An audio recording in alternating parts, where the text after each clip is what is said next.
গানের শিক্ষকও।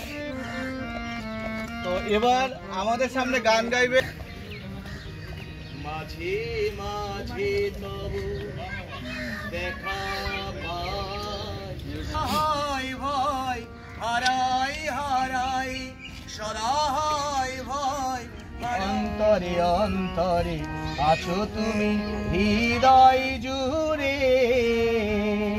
মাননীয় প্রধানমন্ত্রী বলেছেন যে যোগ্য জবাব দেওয়া যাবে, কেউ বাঁচবে না। পুরনো শত্রু আর নতুন শত্রু সবাইকে সাফ হচ্ছে। ভারতীয় নৌসেনা, তারপরে বিমান সেবা এবং আর্মি, সব তিন সেনা মিলিয়ে যেভাবে অ্যাটাক করছে প্রথম, আর পাকিস্তানের যে বৈরী যেগুলো শিবির ছিল উগ্রপন্থী, সেগুলো ভাঙা হয়েছে এবং যেখান থেকে তাদের উৎসাহ দেওয়া হচ্ছে সেখানে অ্যাটাক করা হচ্ছে। প্রায় কোমর ভেঙে গেছে, আগের দিন হাঁটু ভাঙা হয়েছিল, কালকে পাকিস্তানের কোমর ভেঙে দেওয়া হয়েছে। তো তাই নয়, পাকিস্তানের ভিতরে যে সমস্ত গোষ্ঠী আজকে অত্যাচারিত হয়ে আন্দোলন করছে তারাও পাকিস্তানকে চারদিক দিয়ে ঘিরছে। পাকিস্তানের এই যে জঙ্গি ট্রেনিং আর সারা দুনিয়াতে উগ্রপন্থী ছড়াবার যে চক্রান্ত, সেটা ফাঁস হয়ে গেছে। আজ পৃথিবীতে তার কোনো বন্ধু নাই, একটা শত্রু রাষ্ট্র তৈরি হয়েছে, আর তার যোগ্য জবাব ভারত দিচ্ছে। এতদিন যা করেছে আমাদের সঙ্গে তার সব কিছু শোধবোধ হয়ে যাবে।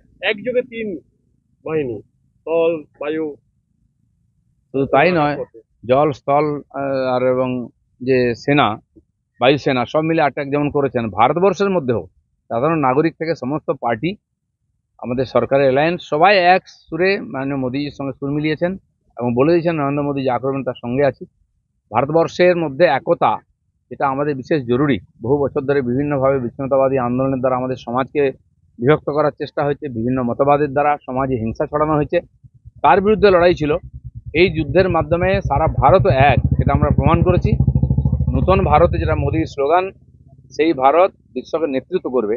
সামরিক শক্তি আমরা দেখাচ্ছি, আর্থিক শক্তি, অন্যান্য রাজনৈতিক শক্তি, বিশ্বতে ভারত একটি বিশেষ শক্তি হিসেবে উঠে আসছে, এটা আজকে সবাই দেখতে পাচ্ছে এবং সেই জন্য সমস্ত নাগরিককে আজকে একদম শক্তভাবে সরকার এবং সেনার পিছনে দাঁড়াতে হবে। ঘরে বাইরে জঙ্গিদের কাজ শুরু করেছে ভারতীয় সেনা, পাকিস্তানের ড্রোন হামলা ব্যর্থ করেছে একাধিক। ভারতবর্ষে যে মাও টেরোরিজম চলছিল, তারও দেখুন অন্ধ্রপ্রদেশে তার বিরুদ্ধে যেরকম চলছে অভিযান, ঠিক সেরকম বহির্শত্রু পাকিস্তানের বিরুদ্ধে অভিযান চলছে। ভারত সব দিক দিয়ে সমস্ত প্রশ্নের উত্তর দেওয়ার জন্য একে তৈরি আছে, সেটা আমরা দেখিয়ে দিচ্ছি।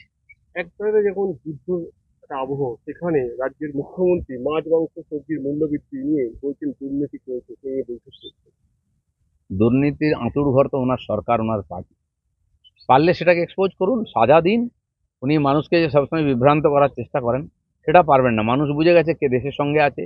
সংকটের সময় যারা ভারতের অভ্যন্তরীণ সমস্যা তৈরি করে তারা মোটেই দেশের সঙ্গে নাই, এটা প্রমাণ হয়ে যাবে। পশ্চিমবাংলার দেশপ্রেমিক মানুষ, যে পশ্চিমবাংলার দুজন কবি দুটো আমাদের জাতীয় সঙ্গীত, রাষ্ট্রগীত দিয়েছেন, সেখানকার কাউকে শেখাতে হয় না জাতীয়তাবোধ, কিন্তু যখন সময় আসে তার প্রমাণ দিতে হয়। আজ 25শে বৈশাখ, 25শে বৈশাখ কবিগুরুকে সবাই আমরা শ্রদ্ধা জানাচ্ছি।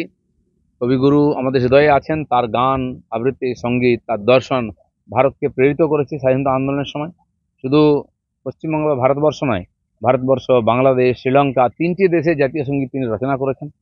তাকে স্মরণ করা, মনন করা আমাদের দায়িত্ব। আমরা ইকো পার্কে আজকে সকাল 6টা থেকে আর সঙ্গীতের মাধ্যমে, গান আবৃত্তির মাধ্যমে কবিগুরুকে স্মরণ করলাম। যেমন পশ্চিম ভারতেতে বোমা, বন্দুক, মিসাইলের আওয়াজ আসছে, ঠিক সেরকম পূর্ব ভারতে আজকে তাকে আমরা গানের মাধ্যমে আর স্মরণ করছি। ভারতীয় সংস্কৃতির বৈচিত্র্য এটা, আর দেশও সমস্ত রকম সমস্যার সমাধান করার জন্য প্রস্তুত আছে, নাগরিকরাও আছেন।